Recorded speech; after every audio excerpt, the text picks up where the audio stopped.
How to stay calm in any situation. We all know people in our lives who are as cool as cucumbers. These are the people who never seem to get fazed by anything. No matter how the world is crashing down around them, they know just what to say and do, and they act as a calming influence on everyone around them.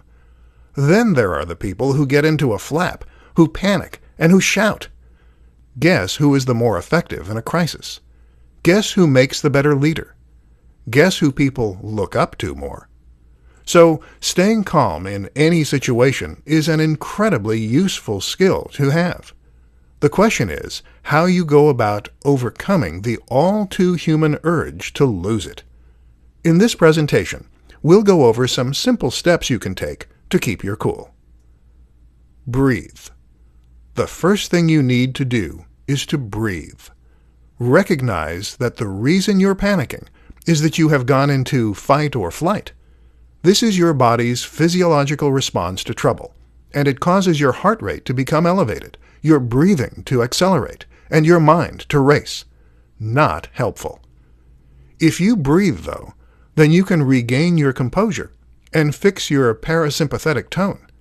In plain English, you can trigger your rest and digest state, which is the polar opposite of fight or flight.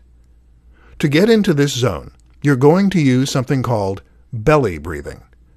Breathe by expanding your gut first, and that way you can fill your lungs more completely, starting at the bottom. Breathe in and out for a count of 3 on each. Take a step back. The next step is to try and get your head in the game by removing your emotional response. You might be scared, worried for a friend, or upset.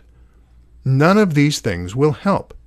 So instead, take a step back and try to imagine what someone who wasn't you would do in this situation. What would James Bond do? Assess the situation in a more removed manner, and you'll come up with a better solution. Assess what needs to be done. One of the reasons that many of us become frozen with fear is that we don't want to take responsibility and make matters worse rather than better. To avoid this, quickly identify the worst-case scenario and the best-case scenario.